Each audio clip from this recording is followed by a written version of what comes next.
Finally, it's here, Deku vs Bakugo Round 2. So what's up guys, Foxen here. Deku's big secret is out. On top of that, Bakugo challenged him to a rematch fight.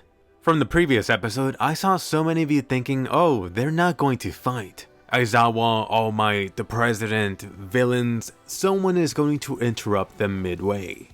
Thank you, Daddy All Might, that wasn't the case. Anyway, for the actual Deku vs Bakugo, I really was getting the Sasuke vs Boruto dad parallel here. As you know, Horikoshi is greatly influenced by Naruto, and I felt it the most on this level. They were even back to their past battleground spot for round 2. Super perfect. There were some highly talented animators working on this episode. Thank you for that. At the start of this, you have Bakugo telling Deku that All Might loved him more than he did him, which almost seemed a little too whiny, that Bakugo's love wasn't special enough. Thankfully, it wasn't that simple. The truth came out like a rampaging buzz.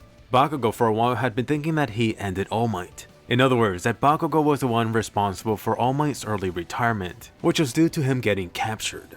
On top of this, you have a whole lot of Bakugo's whole insecurities pouring out. I'm not even sure why, but Bakugo actually thought that Deku was always looking down on him. That Deku thought he was better than Bakugo. I guess this really shows how much Bakugo doesn't know Deku. I can't even imagine Deku thinking like this for a split second. And that really goes to show Bakugo's mindset here. Perhaps he really is projecting his own way of thinking upon others. Oh, I always think I'm better than everyone. How everyone's below me? Everyone else must be doing the same, including guys like Deku. On the flip side, you have Deku admitting how much he admires Bakugo, more than even his idol All Might. This was truly surprising. I'm not even sure I would have done the same. I think I would have given on this class a-hole a long time ago.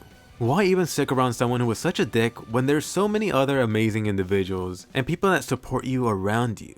Perhaps this goes back and is credit to Deku's hero mentality. In other words, Deku being a hero in his own way. Not the ninja way, but the hero way. Anyway, as for the actual battle, it took Deku way too long to actually start getting into this fight. Deku is still way too caring, which is really a weakness that a villain could take advantage of in the future. Come on Deku, you better not be acting like this when you fight Shigaraki. Oh, and then Deku's super kick to the face. Let's be honest, if Deku was being serious, that should have sent Bakugo's head flying or ended the fight right there. At minimum, Bakugo's jaw should have been busted wide, and maybe that's what he needed. Anyway, it did take a while, but Deku finally got 100% into this rematch. Or should I say 8% in. Deku finally got past the 5% limit. Do notice here how Deku mentioned that it was due to his body's growth, combined with getting used to the power.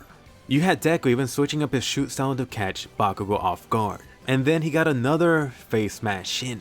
My god Bakugo, your face sure can take a beating. I'm thinking that must be due to his mother's abuse.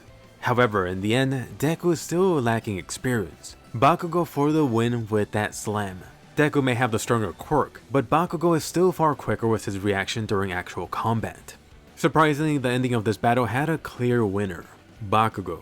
As for Daddy All Might coming in, like I mentioned, a lot of you were thinking that Aizawa will pull a Kakashi and break this off. With All Might here, All Might fully told Bakugo about the One for All history. I really loved how Bakugo kept on bringing up the fact that he would keep All Might's secret hidden, unlike another certain green-haired fellow. Ironically, I only see this helping to bring Deku and Bakugo closer together. You all know that All Might isn't going to be around forever. Later, Bakugo's going to be able to share some of that burden for knowing this secret, and he's going to have to help support Deku when trouble arises. To borrow All Might's own words, these guys now have become true buddies and rivals going forward. Overall, this episode was a major development for Bakugo's character. To be honest, before this, I never really liked Bakugo too much in the manga. Or perhaps maybe I should say better, I never understood him completely until this moment. After this point, I've definitely become more of a fan. Definitely let me know where you stand with Bakugo now. Anyway, meanwhile, you have the second Papa Bear coming in. Aizawa really wasn't messing around. This time, he wasn't just going to give them a light spanking. Aizawa was super pissed. He was about to borrow the SM from the Attack on Titan world just to teach these guys how to appreciate some fine art. All things considering, Bakugo and Deku got off pretty easily. As for the ending preview here, oh, did you spot someone? Also, the big three are coming in. Damn it, season 4 cannot come soon enough. And just notice how fast time flies.